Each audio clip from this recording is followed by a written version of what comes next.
Okay, let's dive right into this. Welcome to The Explainer. Today we're unpacking a massive, landmark legal case that honestly plays out like a dramatic miniature tragedy. It's got marriage, it's got money, and it really tests the strict boundaries of the law. We are looking at the famous case of Balfour versus Balfour. Now picture this, 30 pounds. Back in the early 1900s, that was the exact monthly amount Mr. Balfour promised to pay his wife. You see, Mrs. Balfour unfortunately fell ill and had to stay behind in England while her husband traveled all the way to Ceylon, which we know today as Sri Lanka, for work.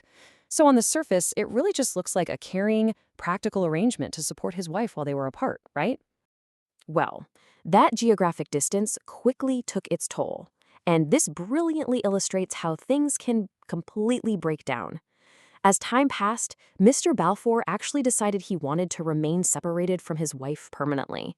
And, as you might guess, with that emotional split came a harsh financial one.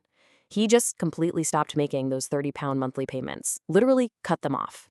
Let's move to and see how this builds, because Mrs. Balfour obviously didn't just accept this, she reacted by taking her husband straight to court. Her claim was super specific. She argued that his promise to pay her was a completely binding legal contract. But the court? They looked at the whole situation with immediate skepticism.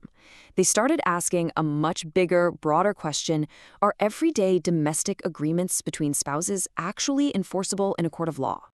So, the crucial point is right here. The court's ultimate ruling absolutely shattered Mrs. Balfour's case. They officially held that agreements between spouses are presumed not to be legally enforceable unless it can be proven otherwise.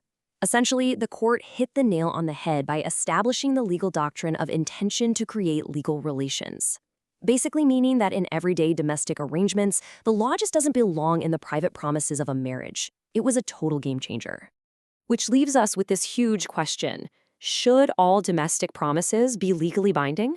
I mean, this case really forces us to stop and ask where the law should actually draw the line between our personal, intimate relationships and formal enforceable contracts. It's absolutely a fascinating boundary to think about, especially the next time you make a casual promise at home. Thanks for joining me for this explainer, and keep questioning those lines between the law and everyday life.